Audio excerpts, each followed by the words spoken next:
Will Clark.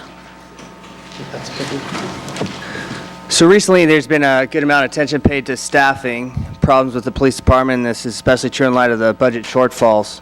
One of the areas that hasn't been discussed publicly is the poor planning for our department's future. You know, we have a department that was built back in the 70s that's we've outgrown. We have ineffective radio communications, as noted in the local newspaper. Became dangerously ineffective, and officers had to be transferred to Paradise and Orville on 911 systems that were crashing. The current system endangers our officers and our community.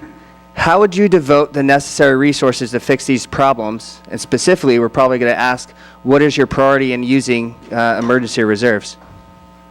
We're going to start with Mr. Schindelbeck.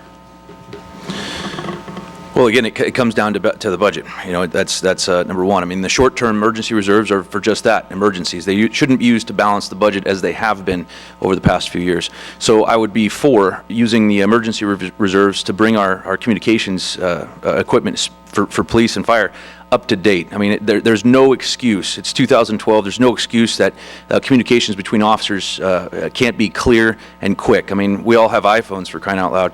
So there's no excuse for that. That needs to be brought up to par as soon as possible. I know there was an officer injured on a recent call because he couldn't communicate with his with the dog handler, and that cost us even more money because now he's out for a while.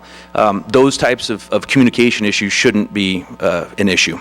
I firmly believe that the emergency reserves should be used for emergencies such as that. Long term, we need to make sure that we're increasing revenue without increasing taxes. And again, it brings it all back to increasing the business friendliness of the city of Chico and increasing our piece of the pie, as Sean said. Ms. Ritter.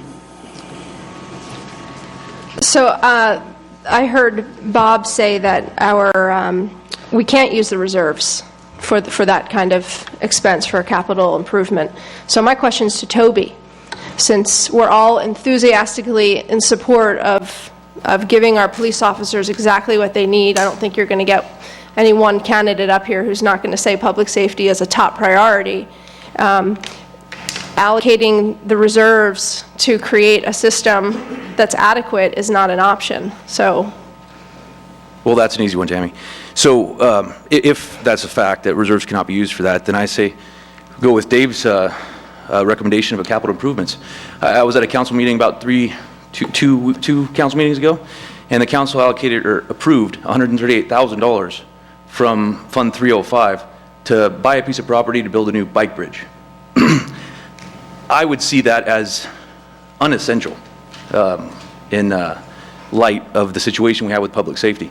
So if we can fund out of an account that was negative $144,000, $138,000 for a property to build a bike bridge, that doesn't even include the actual building of the bike bridge, then I would say we can use that or more to, instead of the bike bridge, to fund the necessary emergency communication services that we pay for. I mean, we pay the same amount of property taxes, so we deserve that. Ms. Rudisell. You know, I'd like to respond to a few of the things Toby has said tonight. First of all, I was at the same council meeting, and if my recollection was true, is that those funds were there and had to be utilized for that bicycle bridge. There was no difference. I mean, there was no place else the funds could be used. The other thing I want to say is you keep hammering on this Walmart and what is it, TJ Maxx or whatever it is?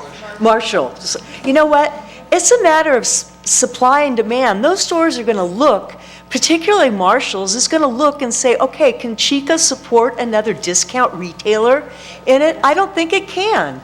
I really don't. And as far as Walmart was concerned, the public came to numerous meetings and spoke at great length about how they wanted unionized jobs in this community, fair wages, and Walmart does not offer that. My daughter is lucky enough to be working for a major retailer in this town that is union wages.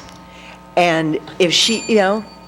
Well, first of all, the council wanted to extort $1 million for wood stoves for low-income families, and that's why Walmart decided not to do it. And now there are no jobs. So that's first. Second is that Fund 305 is a negative $144,000. Tom Varga, the capital projects director, said that there was also going to be partial grant funding. He misspoke. And at a finance committee meeting, he told me, he's like, I was wrong, that's not it.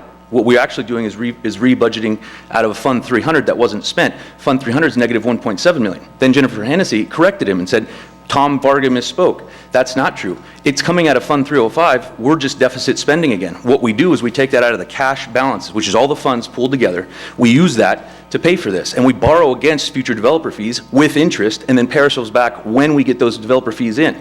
That's deficit spending. And guess what? If we overborrow and we deplete that fund too much, it comes out of the general fund, which now takes money away from public safety.